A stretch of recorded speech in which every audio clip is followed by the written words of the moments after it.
Hello everyone. I hope you're all loving Remnant 2 as much as I am. This is a guide for defeating the final boss of Remnant 2, Annihilation. This is easily my favorite boss in the game, with a brilliant presentation and a serious challenge in all the right ways. With that said, he is a very difficult boss for a large number of people, which is why I chose him to be my first boss guide for this game. There's many attacks in this fight that have sound cues to help you time your dodges, so you should try to pay attention to them if you're having trouble. The footage shown is at world level 19 on Nightmare difficulty.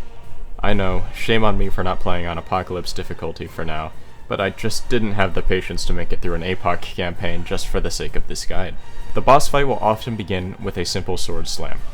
There's nothing much to it, just roll as it's coming down on you. There's a sound cue accompanying it that can help you to time the dodge. This attack may be followed by the boss resting its sword on the ground for a moment before rocketing towards you and flying into the air. To avoid the sword, just keep your cool and don't roll as soon as the attack begins. Wait until he actually starts moving towards you and then roll in his direction. There's a sound cue to help with this attack too. Immediately afterwards, Annihilation readies a ball of energy in his hand and slams it into the ground, creating an arena-wide shockwave. I'd actually recommend getting as close to this as you can before he hits the ground, because the wave moves shockingly slow, and it becomes super tricky to dodge if you're at a moderate distance. I've found that timing it is much more straightforward if you dodge point blank. At long distances though, it's fairly easy to gauge when you need to dodge. Annihilation can also do a little twirl in the air, grip his sword by two hands, and plunge the sword into the ground, causing damage in an area. Again, this is accompanied by a sound cue, which can be used to time the dodge quite easily.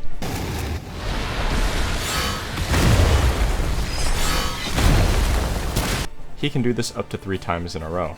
When he's finished, he has 2 possible moves. The first possibility is that he pushes his sword into the ground, which initiates a grab attack. Only roll after he finishes pushing it into the ground, or else you'll get caught at the end of your roll. But if you get caught, it's not a big deal, because it deals very little damage and can be escaped before he can follow up with any attacks. The other possibility is that he pulls back on the sword while it's in the ground, spawning a bunch of orbs in the air. These orbs are tethered together in pairs of 2, and must be destroyed. Destroying one orb destroys the one it's tethered to. If you fail to destroy the orbs quickly, they will fly at you and cause massive damage.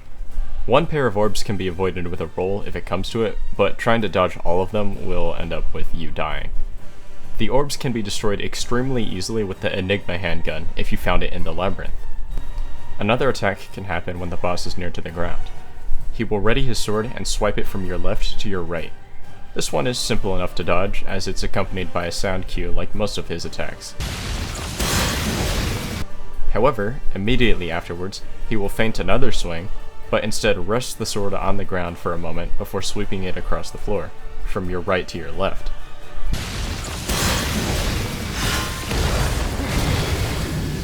The sound cue timing is different on this attack, and paired with the appearance that he will swing, it makes it easy to panic and roll early, only to get caught by the sweep after your iframes end. Just keep your calm and roll to your right when his arm starts moving, and not before. The last thing to look out for in phase 1 is the lightning on the ground. The visual cue sticks around for quite a while before the lightning actually strikes, but it does do a lot of damage if it manages to hit you. Try to exercise some awareness to avoid running into it or dodging into it, but I've almost mastered this fight and I still do it all the time. And that concludes the phase 1 moves. And phase 2 is where things start to get really insane. The boss, now in a different form and environment, will start the fight by slamming his blade onto the middle of the arena. This is fairly simple to dodge. Once again, just listen for the sound cue and dodge accordingly. You can stand inside the blade and not take damage once it's on the ground. Then, with the sword still on the ground, he will wind up and sweep it towards the left or right side of the arena. There's a sound cue for this one as well, so dodging it is also not too much trouble. At the same time as the first attack, tentacles will rise from the ground, and some orange rectangles will flash between them. This indicates that the tentacles will slam down on that part of the ground, causing very light damage and obstructing your movement in that direction. These aren't too troublesome, since again they do very little damage, and they don't obstruct in a way that makes dodging the boss's attacks too difficult. There's 2 different patterns that these can follow, and it will change as the fight continues. Annihilation can do a quick attack where he raises his arms and slams the ground, causing damage across the whole arena. It too is accompanied by a sound cue, making it relatively easy to dodge, even though the attack comes quite quickly.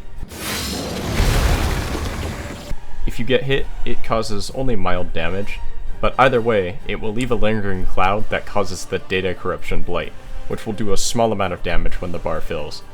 I can't tell if it does anything else at the moment. The boss can also place his sword at the left or right side of the arena and do a sweep across it, much like the first attack. It has the same sound cue and timing as the sweep from the middle of the arena.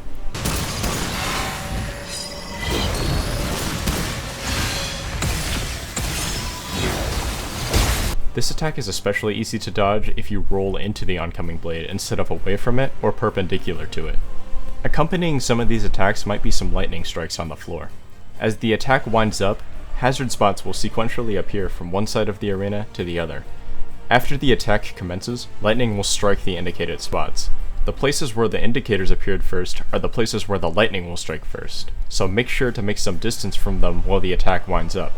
Otherwise, you will be forced to roll by the attack, and will get caught by the lightning before the end of your roll. When dodging the lightning, you have the option of merely avoiding it with iframes as it strikes the ground beneath you, or rolling onto a spot just struck by lightning as it travels across the arena. Both have worked well in my experience. If lightning does not appear, then attacks may be followed by a grid of lasers appearing at the front of the arena. A moment after appearing, they will fly towards the player, dealing high damage. You'll need to position yourself between the lasers to avoid damage, or simply roll through them as they come towards you. One particular arrangement can be avoided with a crouch or a slide, but you need to be careful because actions like mod casting will raise your hitbox enough to be damaged by the overhead beams. The madness really begins once the boss has lost a chunk of health in its second phase. Between attacks, Annihilation will begin to glitch back and forth between his first and second phase, with only a second for the player to gain their bearings in between. This will always begin with the first phase slamming the energy ball into the ground to create a shockwave. From there, he can change between forms at will. Try to remember what attack was interrupted when he switches, because that is the attack that will be resumed when he changes back. There are two attacks I find particularly troublesome during this part of the fight. In his first phase, the attack where he slides the sword from right to left after a feint does not have its accompanying sound cue.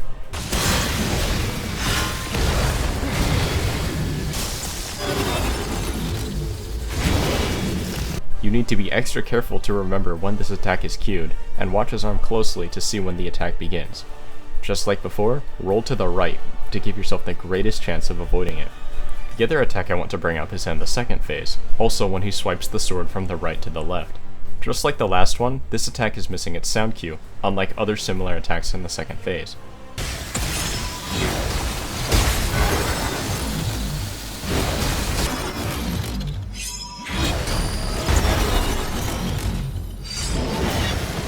Just like the other problematic attack, watch his arm and roll to the right to avoid damage.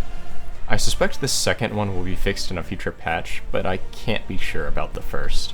Once the boss has lost significant health in his second phase, he will do a backflip and send out a shockwave, spawning a number of orbs in his arena. The shockwave is accompanied by a sound cue, but it's a bit early, so wait a moment to dodge once you hear it.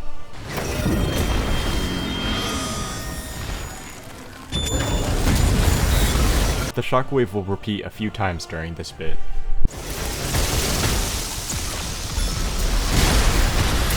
He can also shove you around a bit to make moving forward a bit difficult. You have more time to destroy the orbs this time, but there's more of them, and there's a number of tentacles swinging around to obscure your vision. If you succeed in destroying them in time, the boss will become stunned and give you some time to deal some damage. If you fail, then the orbs will fly at you, and you probably die. Once the second health bar is depleted, the boss will get up yet again and begin charging something up. Don't worry, it's not a third phase. Some trash mobs will spawn and rush you, while the boss remains invulnerable. It's not possible to fail this bit, as you cannot die to the mobs, and there's no consequence for doing a poor job of shooting them. Once this section ends, you've officially won. Congratulations. I won't be covering gear really, because there's just too much of it in this game, and so not only is it hard to say what you might have, there's just a lot that works, and I don't even know all of it. I guess I can just generally advise gear that fares well at long ranges, like the Huntmaster and Hunter archetype. I'll also shout out the Enigma handgun as an incredible choice for destroying the orbs, and the Xania's Malice ring found on Root Earth for some good damage boost. Both of these things are guaranteed to be available in your campaign. That's all the advice I have for you today for taking on Annihilation. Hopefully this guide will help you if you are having trouble. If you have additional questions, leave a comment and I'll reply to it if I ever get notified. Thank you for watching.